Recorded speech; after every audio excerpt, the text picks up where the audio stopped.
तो मैं एक चीज़ जानता हूँ कि अगर आदमी दिल से लड़ाई लड़े तो अल्लाह पाक जो है वो जंगजू फरिश्ते भेजते हैं। अगर हम लोग दिल से लड़ेंगे तो जंगजू फरिश्ते आएंगे। तो इस वजह से राह जो है वो हमारी आसान दिन ब दिन होती चली जाएंगी। एक बार जो है ये कारवां अभी शुरू हुआ है, तो मुझे ये पूरी उम्मीद है कि जो है इंशाअल्लाह अकाल पुरख की जो है मेहर से हम लोग ज़रूर कामयाब होंगे। आदाब, नमस्कार, सत श्री अकाल। मैं हूं सुल्तान भारती और आप देख रहे हैं सेकुलर भारत न्यूज।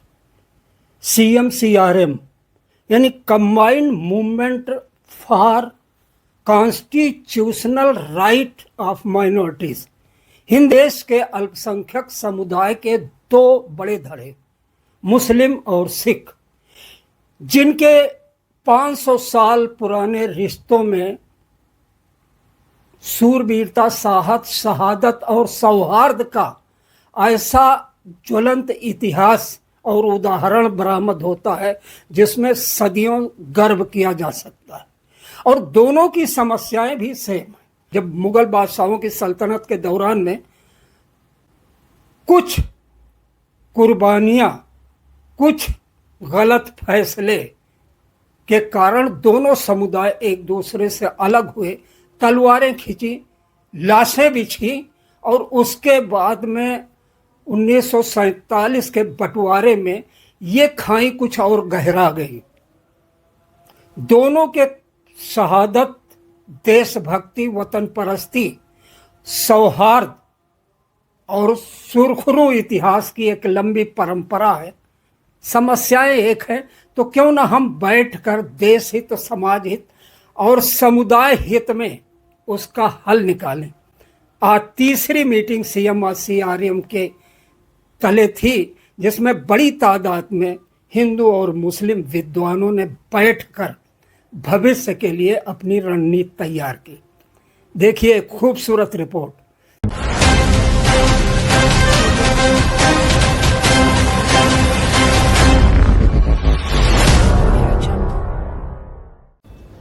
कि यदि वक्फ बिल पर दिल्ली में मोर्चा लगाने की जरूरत पड़े, पहल मुसलमानों को करनी होगी। लेकिन मैं ये यकीन से कहना चाहता हूं और मेरा मन कहता है कि हम करेंगे। अगर 1000 मुसलमान धरने पे बैठेगा तो 2000 सिख भी होने चाहिए।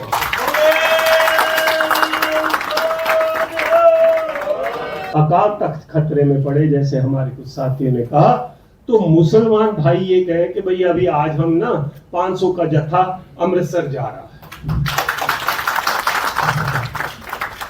And this will not happen very soon. ये रातों रात नहीं होगा। मिसट्रस्ट बहुत है, मिसट्रस्ट फैलाया भी गया है, लेकिन उस मिसट्रस्ट को हैंडल करना होगा।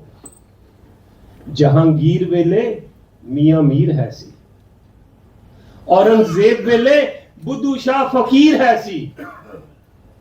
सिखों का संबोधन करते हुए कह रहा हूं मैं, ये भाई गजेंद्र सिंह की कविता के हिस्सा है। जहांगीर वेले मियां मीर है सी। अगर उसने जुल्म किया तो एक और मुसलमान भी था जिसने गुरु साहब का साथ दिया और कहा कि नहीं, मैं नहीं ये जुल्म करने दूंगा। औरंगजेब बोले बुद्धू शाह फकीर है सी, किंज भुल्ले हो एहसान मियां मीर दे, बुद्धू शाह दे पुत्रां दी शमशीर दे, ये राजे पहाड़ी गुलामी दे बुंदे। वो राजे पहाड़ी जिनके साथ हमने लड़ाई लड़ी, जिन्होंने हमें गुलाम बनाया, ये राजे पहाड़ी गुलामी दे बुंदेल, गंगू ब्राह्मण नाल दसो साडा की मेल। हमारा क्या है इनके साथ? ये गांधी, ये गंगू के वारिस है। ये आपको और हमको डिवाइड करते रहेंगे। ये हमारी और आपकी जो तालमेल होगा, नैरेटिव होगा, साथ होगा, उसको हमने कैसे बचा के रखना है, ये एक वंगार है, ये एक चैलेंज है हमारे लिए। साखी, सबद, शूरवीरता, सौहार्द, इन सबको परवाज देने के लिए एक इतिहास लिखने की कसम का शुरू हुई है। कामयाबी कितनी देख रहे हैं?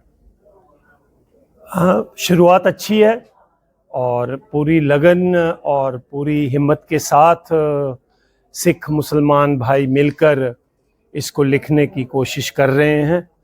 मुझे पूरा यकीन है कि अगर हमारे दिल साफ़ हैं और जैसे जैसे हम एक दूसरे को और अच्छी तरह समझ रहे हैं, वो जो मलेरकोटला की जो सांझ है उसको हम पूरे हिंदुस्तान में नहीं पूरी दुनिया तक लेके जाने का जो लक्ष्य रखा गया है उसको हम पूरा होता हुआ देख रहे हैं। मैं आपके पास फिर आऊंगा। जी सर, इस सुरखरू रवायत को जिंदा करने के लिए, परवास देने के लिए जो पुरकशिश कोशिशें हुई हैं, बाधा कौन सी है सर? क्या मुश्किलात पेश करते हैं? क्या मुश्किलात आप महसूस कर रहे हैं? मुश्किलात दोनों कम्युनिटी तैयार हैं। मुश्किलात की वजह यह है कि हम लोगों ने ज़्यादातर ये सोचा कि हमारा कोई और काम कर दे, कोई और लड़ दे लड़ाई, क्या और बात हम कर रहे हैं? आराम करते हैं। तो जो कौम दूसरों से लड़ाई लड़ने का इरादा कर ले, उसकी बर्बादी को कोई नहीं रोक सकता। मैं आपके पास फाइनल वाले रहूँगा, फिर आऊँगा। सर, पहले तो आप अपने बारे में थोड़ा सा तारुफ कर दें। जी, मैं पहली बार आए हैं आप? जी, मैं पहली बार आया हूँ। हमारे राष्ट्रीय प्रवक्ता और सदर साहब भी हैं और चीफ गेस्ट साहब हैं। मैं राव मुशर्रफ अली हूँ और भारतीय किसान यूनियन संग्राम परिवार का मैं अध्यक्ष हूँ। उत्तराखंड से? हाँ, मैं उत्तराखंड से हूँ। रुड़की और देहरादून से मैं बिलोंग करता हूँ। और जो हमारे सिख भाइयों ने ये मूवमेंट और मुस्लिम भाइयों ने जो छेड़ी है, इंशाल्लाह इसमें कामयाबी मिलेगी।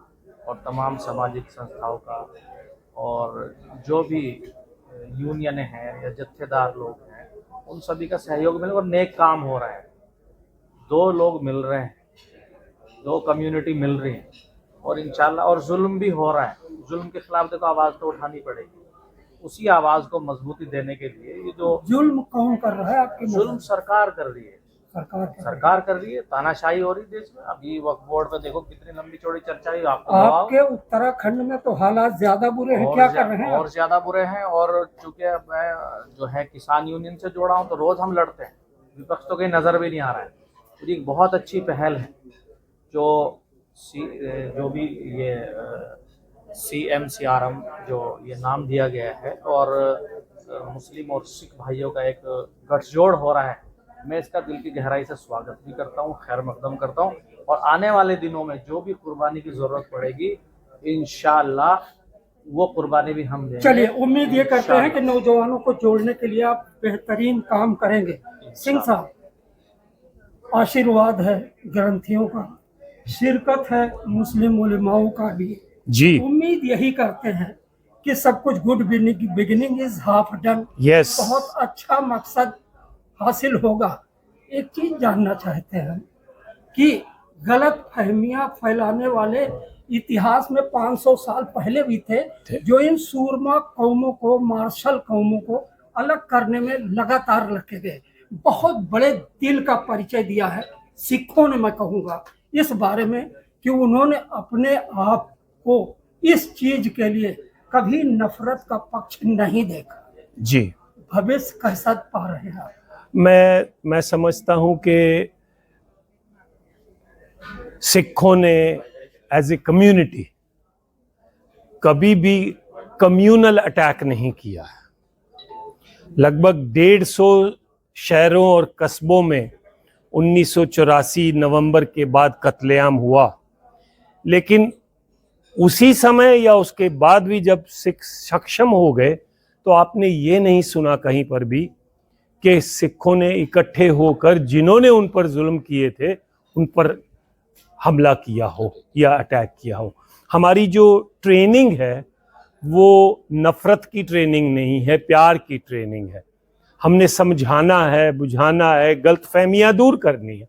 कौमों में गलतफहमियां फैलाने वाले हमेशा रहे हैं, आगे भी रहेंगे।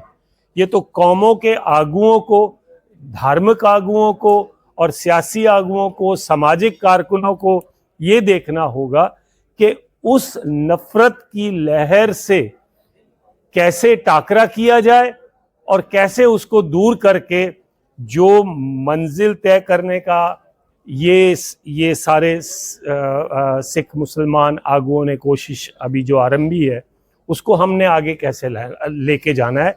हमको वो कोशिश में जाना है।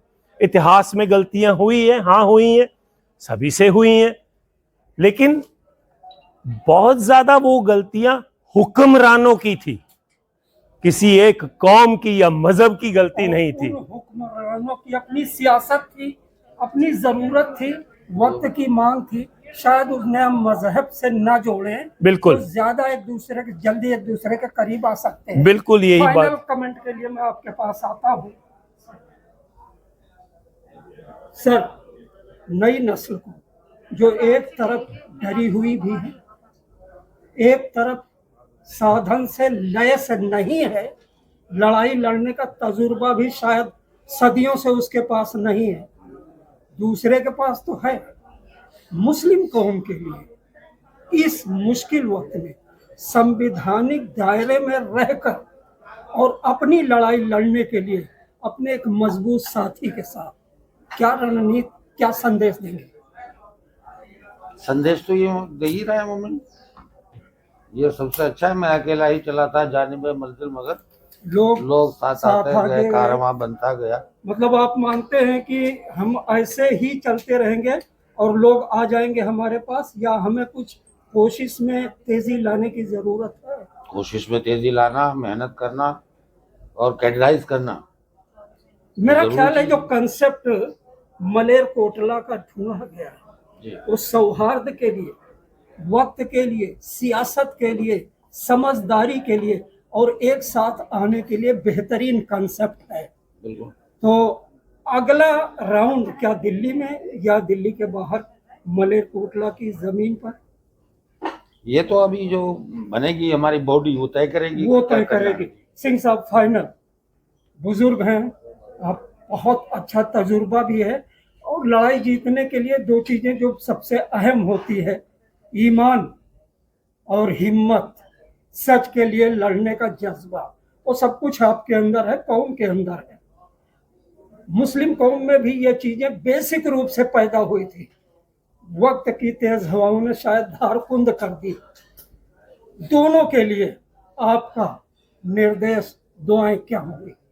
मेरी दुआ यही है जी कि जो सांझीवालता की बात है हमारी, जो कॉमन बातें हैं हमारी, हमने उनको उजागर करना है।